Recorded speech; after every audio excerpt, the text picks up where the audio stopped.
Welcome back. It is great to have you with us on to the final bell. We are joined now by the Geelong Footy Club's Chief Strategy and Growth Officer and General Counsel, Marcus King. Marcus, great to see you. Ling, great to see you. Thanks for coming along. We're going to talk fixturing. I know Geelong fans and all footy fans have been keen for this one to drop. We know what's happening up to round 15. We wanted to know what's happening beyond that. We have exactly that. We don't have round 24 yet. That remains the floating fixture that the AFL love to do for the last round. But the remaining games, those other games, have dropped now. How does Geelong's run home look? We know who they're playing. We've always had that. We know where they're playing. But the time slots, happy? Very happy, very happy. So, yeah, as you say, AFL have just dropped the slots for round 16 to 23 and a really good mix of slots for us. So what we're looking for in the fixture typically is a good outcome for our members and fans and then a good football outcome as well. And we've got both in this mix of slots. So in terms of our home games, we've got a couple of Saturday night primetime games, Essendon at the G and then the Bulldogs down here, and then some Saturday twilight games in Geelong against Adelaide and Hawthorn. And those twilight games in particular, that's a slot that's emerging as a really good slot for members and fans. Very accessible for families and really a broad cross-section of our members. So we're wrapped with that. We know that we enjoyed a record-breaking crowd at the MCG with that time slot, and I was told that it's important to say that we did hope for that on our Essendon regional round game at the MCG. Couldn't quite happen with all the requests. How do you go about trying to get what we want and balance your asks? What's the process? Yeah, well, it's really important to stay close to the AFL as they work through the fixture. And having done it, in a previous life, I understand the challenges, and there's some things that the AFL can do and can't do. So it's understanding where you can push and where perhaps you can't. So in the case of the Essendon game, we did push for the Saturday twilight because, and we saw it with the Carlton game, it's a great time slot for our members and fans, whether they're in Melbourne or they're driving up from Geelong. And so we pushed for that. Unfortunately, in amongst everything else the AFL is trying to achieve, we couldn't get the Saturday twilight. Yep. The next best in our mind was then Saturday night. And that is, we think, still a great slot.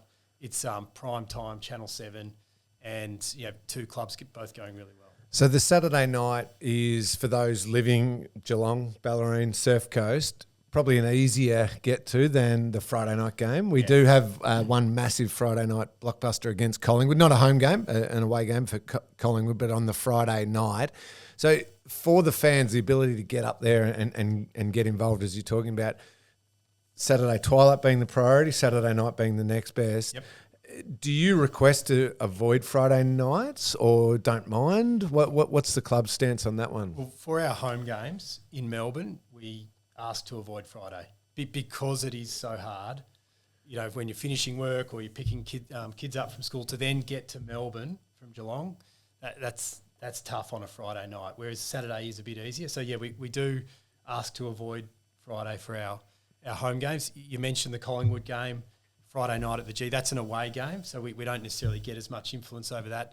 And so yes, that's harder for our fans to get to, but it's still a great slot. Like that, and it's prime time Channel 7. So one way or another, it's very accessible for our fans. One of those twilight games Saturday at GMHBA Stadium is against Hawthorn. Now, when we first got the fixture, we noted how long it had been since we welcomed the Hawks down here. How good has it been to have those bigger clubs coming out of our way? It's great, isn't it, Meg? Back at the late last year when the AFL were producing the fixture more broadly, one of our major requests was to have more big teams down here. We've got the new Joel Selwood stand, 40,000 capacity, and we think it's right that every team should be able to come down here. And this year, Hawthorn, as you say, and that twilight slot, terrific.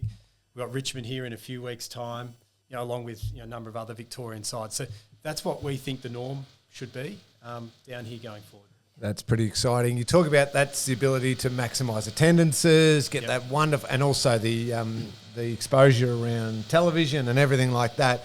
There's also the footy perspective, which is probably the most important. You certainly ask Chris Scott that. He'll say that.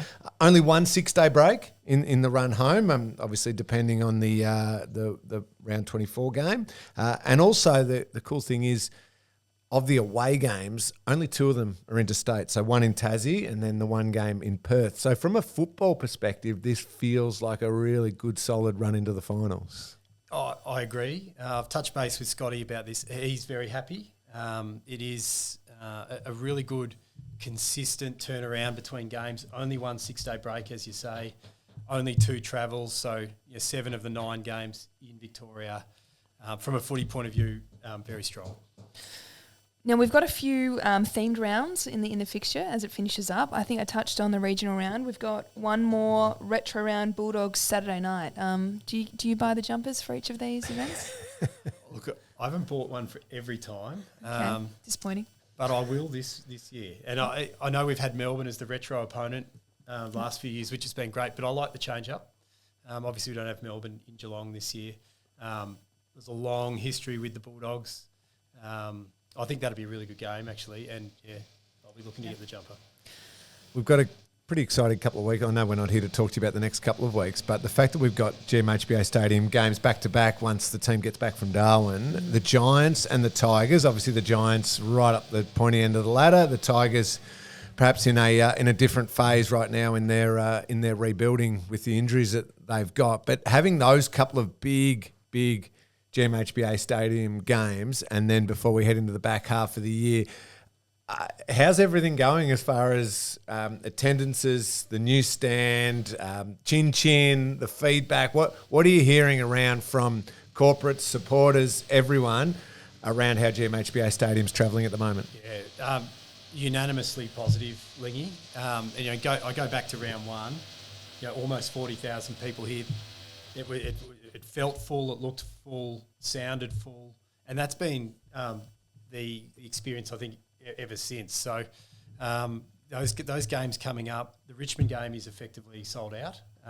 It's a ticketed-only game, so we expect sort of mid to high 30,000s for that game. Fantastic. And then the Giants will be similar, and that Giants game, 2 teams playing well at Saturday twilight time slot. It's the Doug Nicholls round as well, so there's a bit of added activation around the game. Both those very exciting. Yeah, I walked for the first time on the weekend from home to the game, up through the plaza, and the feel of it, looking at that new stand, it was really exciting to be part of. I've only got one more question for you. I don't know if you do, Lingy, but go for it, Meg. Just a personal one that I know the fans will be shouting for as well. When's my fixture coming? And we coming you back on soon?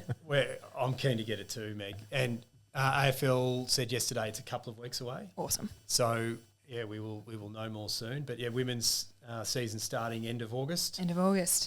40,000 at GMHBA. Can't wait. Yeah. Perfect. Let's get Marcus back on for that once we get the AFLW fixture drop as well. You can hear how good GMHBA Stadium's going right now because there's constant repairs and everything going on. Just in case you can hear that in the background, it takes a bit to keep the stadium running and little running repairs here and there. So that's that drilling you can hear. Thank you so much for joining us. It's exciting, that run home. As I said, round 24, that always drops really late in the piece once the the AFL's got a bit of an awareness of where teams might finish, top 4 battles, top 8 battles, that type of thing. So that will happen in time. But that run from round 16 to round 23 looks really exciting for the Cats. Thanks for your time. Thanks, Lingy. Thanks, Meg. We'll be back next with your questions. And, of course, we're going to look forward to the Gold Coast Suns game this Thursday night up in Darwin. Back soon.